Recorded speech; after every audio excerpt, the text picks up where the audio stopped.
Hi സുഹൃത്തുക്കളെ, അങ്ങനെ research officer economics and statistics വകുപ്പിലേക്കുള്ള റിസർച്ച് ഓഫീസർ പരീക്ഷയുടെ പരീക്ഷാ തീയതി വന്നിരിക്കുകയാണ്. ഓൾറെഡി നിങ്ങൾ അറിഞ്ഞിട്ടുണ്ടാവും. പരീക്ഷയ്ക്ക് വേണ്ടിയിട്ട് അപ്ലൈ ചെയ്ത ഉദ്യോഗാർത്ഥികളുടെ ഫോണിലേക്ക് ഓൾറെഡി മെസ്സേജ് വന്നിട്ടുണ്ടാവും. അപ്പോൾ കൺഫർമേഷൻ കൊടുക്കുക. കൺഫർമേഷൻ കൊടുത്തില്ല പരീക്ഷ എഴുതാൻ സാധിക്കില്ല.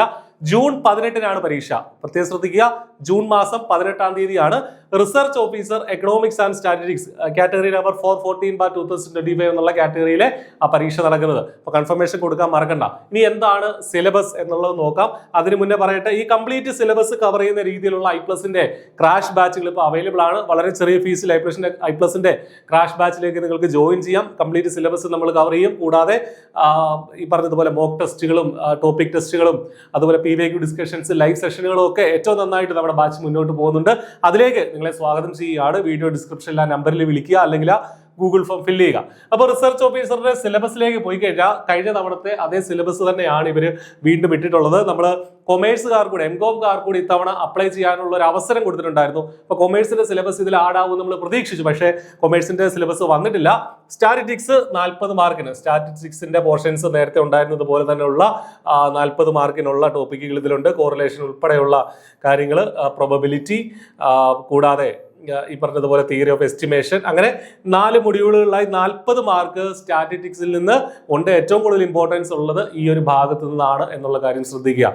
ഈ സിലബസ് നിങ്ങൾക്ക് PSCയുടെ വെബ്സൈറ്റിൽ പരീക്ഷാ കലണ്ടറിൽ നിന്ന്, ജൂൺ മാസത്തിലെ പരീക്ഷാ കലണ്ടറിന്റെ കൂട്ടത്തിൽ നിന്ന് ഡൗൺലോഡ് ചെയ്യാൻ സാധിക്കുന്നതാണ്. എക്കണോമിക്സ് ആണ് പാർട്ട് 2 ആയിട്ട് വരുന്നത്. എക്കണോമിക്സ് 30 മാർക്കിനാണ് എക്കണോമിക്സിന്റെ ടോപ്പിക്കുകൾ ഉള്ളത്. Planning and the case of decentralised planning, പിന്നെ അതുപോലെ തന്നെ യൂണിറ്റ് 2 ഡെമോഗ്രഫിക്കൽ ട്രെൻഡ്സ്, പോവർട്ടി തുടങ്ങിയ കാര്യങ്ങൾ. അതാണ് 30 മാർക്കിന്. 15 മാർക്ക് വീതമുള്ള 2 മൊഡ്യൂളുകളാണ് എക്കണോമിക്സിനുള്ളത്. മൂന്നാമത്തെ പാർട്ടാണ് മാത്തമാറ്റിക്സ്. മാത്തമാറ്റിക്സും 20 മാർക്കിനാണ് മാത്തമാറ്റിക്സ് ഉള്ളത്. Unit 1 quantitative aptitude, algebra, set theory, linear equations, arithmetic progression തുടങ്ങിയ കാര്യങ്ങളുണ്ട്. യൂണിറ്റ് 2-നും 10 മാർക്കുണ്ട്. അത് കാൽക്കുലസും ഇന്റഗ്രൽസും തുടങ്ങിയ കാര്യങ്ങളൊക്കെയാണ് ഈ ഒരു ഭാഗത്ത് നിന്ന് വരിക. ഇന്റഗ്രേഷൻ ഒക്കെയാണ്. അങ്ങനെ സബ്ജക്ട് പേപ്പറുകൾ സ്റ്റാറ്റിസ്റ്റിക്സ്, എക്കണോമിക്സ്, മാത്തമാറ്റിക്സ്. സ്റ്റാറ്റ് 40 മാർക്കിന്, എക്കണോമിക്സ് 30 മാർക്കിന്, മാത്തമാറ്റിക്സ് 20 മാർക്കിന്. വീണ്ടും അവസാനമുള്ളത് എന്താണ്, general knowledge, GK and current affairs, renaissance in Kerala. അത് എല്ലാം കൂടെ ചേർത്ത് 10 മാർക്കിന് ആണ് അവിടെ ഉള്ളത്. GK ഉണ്ട്, കറണ്ട് അഫയേഴ്സ്, റിനേസൻസ്, ഇതെല്ലാം കൂടെ ചേർത്ത് നമ്മുടെ യൂഷ്വലി ഉള്ള നമ്മുടെ ജനറൽ PSCയിലൊക്കെ പഠിക്കുന്ന കാര്യങ്ങൾ, renaissance in Kerala, towards a new society, efforts to reform the society തുടങ്ങിയ കാര്യങ്ങൾ, role of press in renaissance.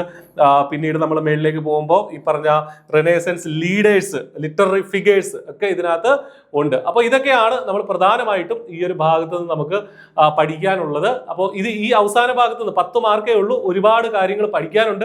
അതുകൊണ്ട് ഒരുപാട് സമയം ഈ റിനേസൻസ്, GK അതിനുവേണ്ടി കളയരുത്. മറ്റുള്ള സബ്ജക്റ്റുകൾ ഉറപ്പായിട്ടും പഠിക്കുക, ഇത് ഒഴിവാക്കരുത്. കൃത്യമായിട്ട് ഇതും നോക്കുക. ഇതെല്ലാം കവർ ചെയ്തിട്ടുള്ള സിലബസ് ആണ് കോഴ്സാണ് IPLUSലുള്ളത്. ഇതിൽ കൊമേഴ്സിന്റെ സബ്ജക്ട് ഇതുവരെ ആഡായിട്ടില്ല.